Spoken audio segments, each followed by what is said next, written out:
Tudo bem, pessoal? Bem-vindo ao canal Mano Mundo. Eu sou o professor William Rubira. Se é a primeira vez que você está aqui, seja muito bem-vindo ao time Mano Mundo.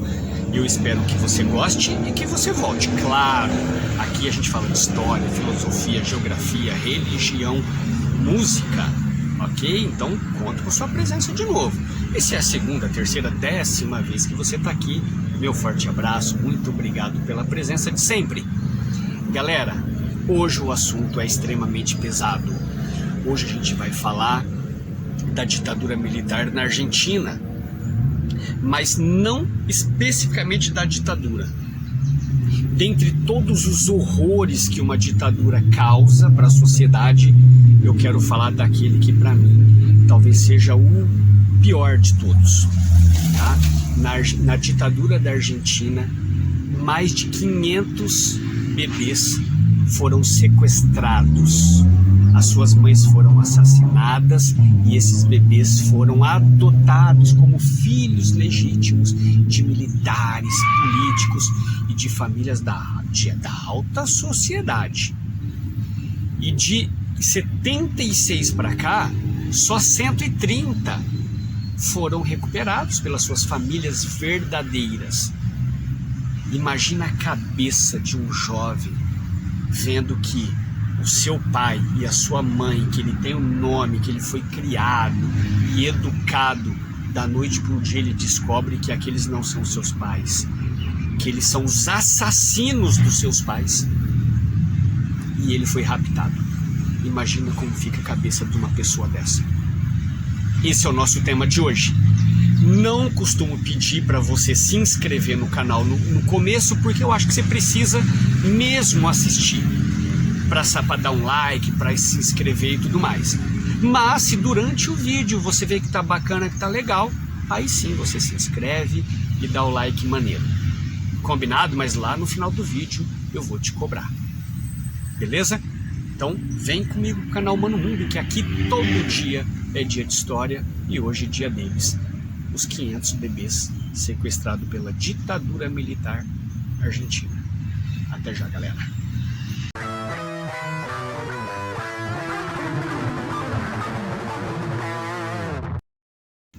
Então vamos lá, pessoal. Como eu tinha dito antes da vinheta, vamos falar desses 500 bebês sequestrados pela ditadura militar argentina. Para contextualizar, claro que eu tenho que contar um pouco de toda a história, tá, em volta desse caso. Então, dia 24 de março de 1976, o general Jorge Rafael Videla, ele implanta uma ditadura militar na Argentina, tá?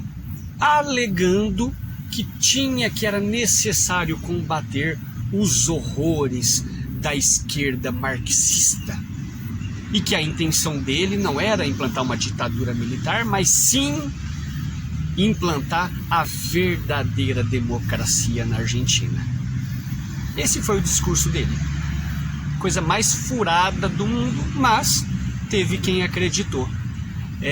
Hoje nós sabemos que foi um genocídio, tá? Genocídio. Por quê, galera? Eu já quero fazer um parênteses aqui. Quando a gente olha os documentos, os livros da época, a gente vê um número de mortos e um número de desaparecidos. Está errado. Essa história é contada por uma elite mentirosa, tá? Porque são 30 mil mortos, torturados, assassinados. Porque se a pessoa desapareceu em 76, não apareceu até hoje, ela é computada como desaparecida. Não, gente, não. É assassinada. Tá bom? Então, na Argentina, 30 mil mortos. E aí, por volta de 1977, algumas mães que tiveram seus filhos sequestrados começam a se encontrar para conversar, para tentar descobrir o que estava acontecendo. Só que os encontros públicos estavam proibidos pela ditadura militar. Então elas se encontravam de duas em duas, em cafeterias, padarias, dizendo que estavam comemorando um aniversário. Aí na Praça de Maio, que elas eram chamadas inicialmente das Mães da Praça de Maio, tem um obelisco, e elas ficavam andando em volta desse obelisco geralmente de duas em duas, de braço dado, mas elas iam conversando com as de trás também. Tudo às escondidas, por conta da perseguição da ditadura militar. Elas usavam um lenço branco na cabeça, era uma mensagem subliminar, primeiro que era para diferenciar de outros protestos, mas o lenço branco indicava fraldas, porque muitas das filhas que foram sequestradas estavam grávidas. Tá? Então elas passam a ser chamadas de as mães da Praça de Maio, se organizando para tentar descobrir o que é que aconteceu com seus filhos e netos. E aí na Argentina, gente, foi criado um monte de centros onde essas pessoas eram levadas. Que eu também já quero fazer mais um comentário. Galera, podemos chamar, sim, campos de concentração, porque essas pessoas eram levadas, elas eram torturadas, elas eram assassinadas, ok? E então eram verdadeiros campos de concentração. O mais famoso deles é chamado de ESMA, que era a Escola Superior de Mecânica Armada. Era uma escola do Exército. Claro que a ESMA era uma entre 600 locais onde esses presos políticos eram levados. Para vocês verem o horror que era a ESMA, dos 500 presos que ficaram lá, só 200 sobreviveram. Tá? Inclusive era da ESMA que partia o voo da morte, que eles, com a desculpa de transferir essas pessoas de lugares, elas eram amarradas, assassinadas, amputadas, amarradas e jogadas ao mar. Era jogado ali no Rio da Plata, que desembocava no oceano. Tanto é que muitos desses corpos paravam na costa do Uruguai. Inclusive o governo uruguaio postou em 2011 quase 200 fotos de corpos que ficaram encalhados na costa uruguaia. Tá? Então, gente, era um horror. Tá? Mas em meio a toda essa repressão, as mães da Praça de Maio continuavam se organizando. Montaram documentos, dossiês com fotos dos seus filhos, dos seus netos, e começaram a montar dossiês. Aí, com medo da ditadura militar achar esses documentos, elas trouxeram para o Brasil. Tinha um escritório em São Paulo de um advogado que defendia presos políticos. E foi em São Paulo que ficou guardado esses documentos por muitos anos. E de São Paulo divulgava-se as fotos, tá? De muitas dessas pessoas sequestradas e dos seus filhos. E inclusive, uma certa feita, eles receberam uma ligação do Chile, né? E a pessoa falou assim: olha, eu vi umas fotos aqui no jornal e eu tô conhecendo duas dessas crianças, que eram dois irmãos, um menino e uma menina. E esse advogado foi para o Chile, chegou lá em um orfanato na cidade de Valparaíso e realmente detectou que as crianças estavam lá. Estavam em processo de adoção, mas estavam lá. Tá? Claro que demorou todo esse processo, mas essas crianças foram recuperadas. Foram as primeiras crianças recuperadas. Tá? De todas as que foram sequestradas, essas foram as primeiras. Aí em 1982, essas mães da Praça de Maio, elas vão até Nova York conversar com um médico geneticista, um médico argentino que estava exilado nos Estados Unidos. E elas tinham uma dúvida: se por um acaso o meu filho, minha filha, os nossos filhos estiverem mortos, nós temos como comprovar que os netos, que os filhos, que os nossos netos são nossos mesmos? A gente consegue provar pela ciência, pela genética? Claro que hoje nós temos o DNA, mas na época isso ainda estava nascendo, tá? E aí eles acabam conhecendo, em 84, uma médica também nos Estados Unidos, geneticista, chamada Marie Claire, e ela realmente comprova: sim, é possível provar cientificamente que são seus netos. E aí a Argentina cria, olha gente que espetáculo, o trabalho dessas mães. A Argentina cria o primeiro banco nacional de dados genéticos do mundo. Olha que interessante, o que essas mães e avós da Praça de Maio, a que ponto elas chegaram? Em sua insistência, a sua força, a sua luta. Olha o que elas conquistaram. Mas deixa eu voltar um pouquinho no tempo, tá? Que eu não podia perder a linha de raciocínio. Em 82, a ditadura militar da Argentina estava em crise, tá? O país estava em crise financeira, uma crise social, e então começa a declinar a ditadura militar argentina. Mas mesmo assim, essas mães da Praça de Maio não podiam se encontrar, não podiam divulgar as fotos abertamente. Mas o caminho estava aberto, tá? E elas encontram uma garotinha chamada Paula Logares. Eu vou mostrar a foto dela aqui, bebê. Aí, ó, a foto dos seus pais que foram assassinados e a foto da Paula hoje. Essa moça bonita é a Paula Logares. Ela foi a primeira a ser comprovada geneticamente e recuperada pelas avós da Praça de Maio. E agora em 84 começa o mandato, tá, democrático. Acabou a ditadura militar, em tese, tá? Começa o mandato então do Raul Ricardo Afonsin. Então o primeiro mandato democrático pós-ditadura militar. E aí as avós, elas começam neste momento a fazer as denúncias. Aí começam a andar com as fotos, falavam que queriam os seus filhos ou os corpos, queriam os seus netos, começam a fazer denúncias. E começam a pedir, né, o teste genético.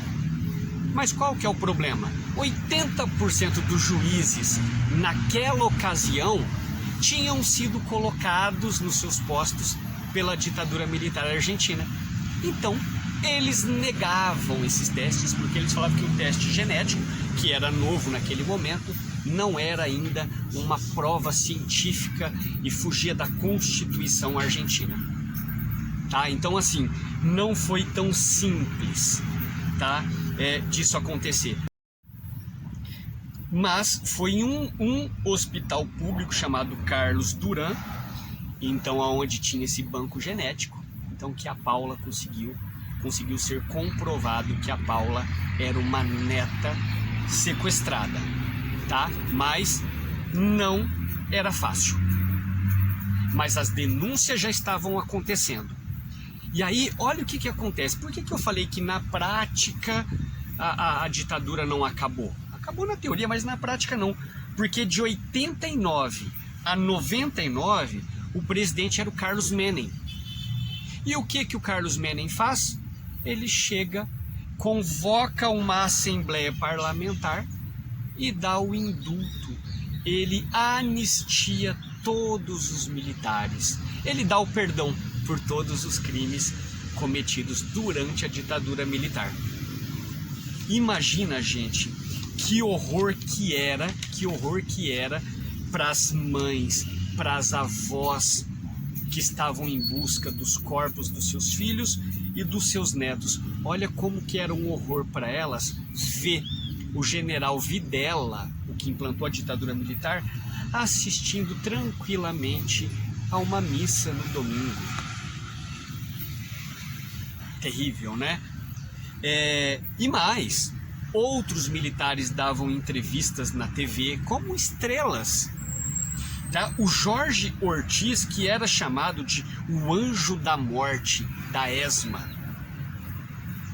Anjo da morte. Esse lixo de ser humano, ele saía em capas de revista.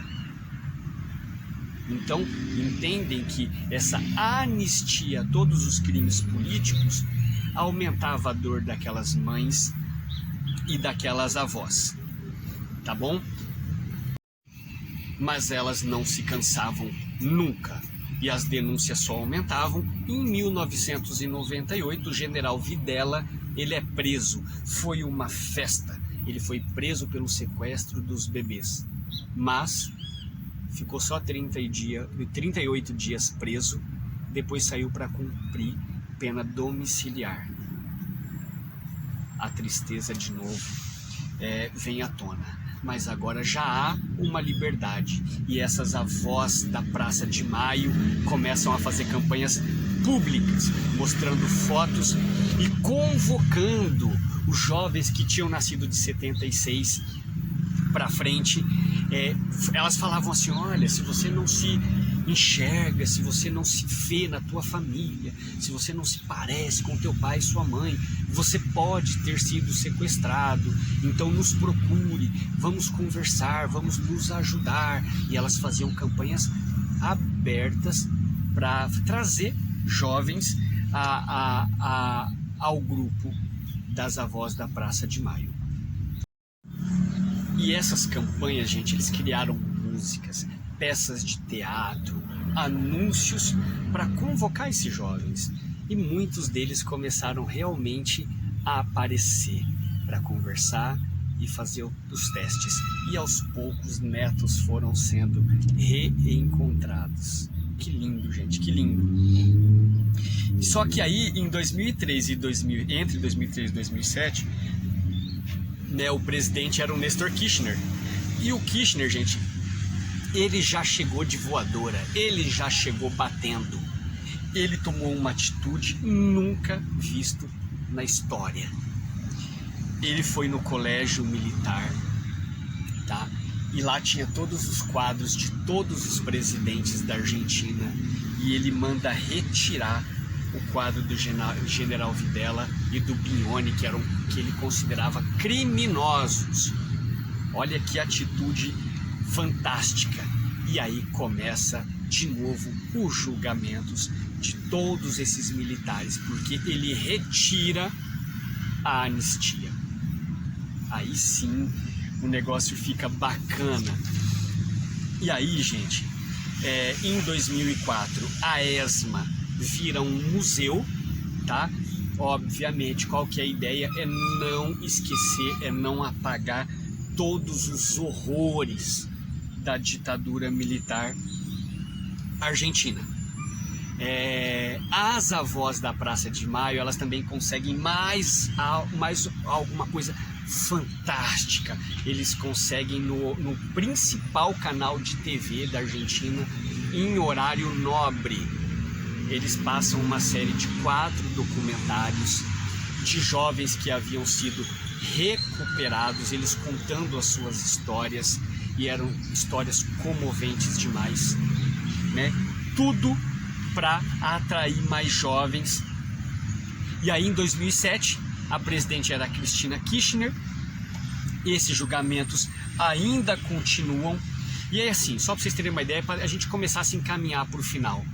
No final das contas, o general Videla pegou 50 anos de prisão. Ele já era de idade, mas quando a juíza ela dá o veredito, a plateia vai ao delírio e grita. Ela tem até que pedir silêncio para continuar dando os vereditos, tá? O Bignone pega 10 anos e um monte deles pegam penas pesadíssimas.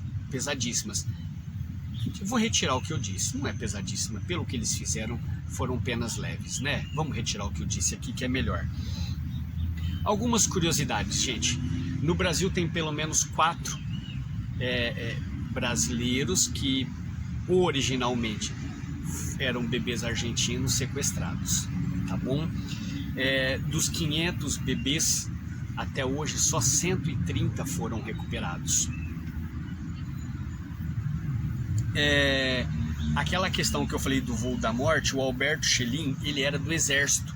E aí ele tem um peso na consciência e no julgamento ele revela todas aquelas atrocidades, né, que eram feitas com os presos, que eram amputados, amarrados, jogados nus no Rio da Plata, e eram os corpos que foram parar no Uruguai. Tá? E em 2011 o governo uruguaio até posta mesmo, tá, gente? Quase 200 fotos de corpos, todos amarrados, amputados, gente, é uma tristeza. galera, fico por aqui. O assunto é triste, o assunto é pesado, mas eu espero que vocês tenham gostado, tá? Algumas coisas para pontuar, para finalizar. Se você quiser mais informações sobre esse tema, eu sei que eu passei de forma rápida, mas eu usei um filme documentário chamado 500 bebês sequestrados pela ditadura militar argentina. Tá? Então eu estou dando crédito, eu assisti esse documentário e tentei simplificar aqui num vídeo um pouco menor. Mas se você gostou desse assunto, se você se interessou, assista esse documentário. Vale demais a pena. Ele é emocionante, ok? Agora no final do vídeo, eu falei que lá no começo que eu ia te lembrar, eu vou lembrar de verdade. Se você tiver gostado desse vídeo, agora sim eu vou pedir para você se inscrever aqui no canal Mano Mundo. Se inscreve. Se inscreveu? Não? Se inscreve. Isso, se inscreveu? Então, se você se inscreveu, dá o seu like maneiro pra gente, que isso fortalece demais o canal. E se você quiser fortalecer ainda mais, se inscreveu, deu o seu like, comenta. Comenta aqui, de repente você tem uma informação que eu não passei, ou uma curiosidade, ou uma crítica. Comenta aqui. Quando vocês comentam, o YouTube ele fala assim: olha, esse vídeo aqui daquele professor... Olha, tem um monte de gente comentando. Então vou mandar para mais um monte de gente. É assim que funciona. Então quando você se inscreve, quando você dá o like, quando você comenta, os nossos vídeos vão para muito mais longe. Só para lembrar, não custa lembrar, o canal Mano Mundo não é um canal monetizado, né? Dá trabalho, eu estou aqui no Parque do Povo, pós-trabalho, eu já trabalhei hoje, então assim, dá trabalho fazer um vídeo desse. Então eu espero que vocês tenham gostado e que vocês nos apoiem. Combinado? Galera, fico por aqui. Canal Mano Mundo, todo dia é dia de história e hoje é dia deles. Os 500 bebês roubados, sequestrados pela ditadura militar argentina. Até mais, galera. Tchau, tchau.